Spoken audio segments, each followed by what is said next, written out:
T'es en terminale et tu commences à stresser pour ton bac. Cette année, le bac sera plus compliqué. C'est normal, il portera sur toutes les notions du programme, pas comme les autres années.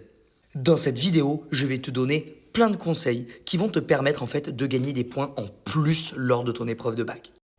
Premier conseil, quand tu es dans un exercice de probabilité conditionnelle avec un arbre, vous voyez, il faut toujours écrire quand vous voulez calculer la probabilité par exemple de T ou de T bar, donc probabilité de T ou probabilité de T bar, que les événements J et J bar forment une partition de oméga.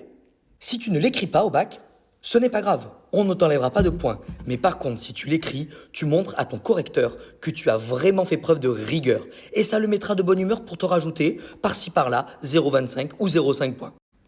Lorsque tu fais une démonstration par récurrence et que tu multiplies toute une inégalité par 1/2, n'oublie pas de dire que 1/2 est positif. Le fait d'avoir écrit ça justifie en fait que tu ne changes pas le signe de ton inégalité. Cela montre à ton correcteur que tu fais vraiment preuve de rigueur et que tu sais exactement manipuler les inégalités en mathématiques.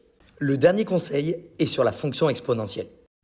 Quand tu as une forme indéterminée avec la fonction exponentielle, il existe des théorèmes pour calculer les limites. Ça s'appelle le théorème des croissances comparées. Il faut absolument que tu écrives ça sur ta copie si tu veux gagner des points.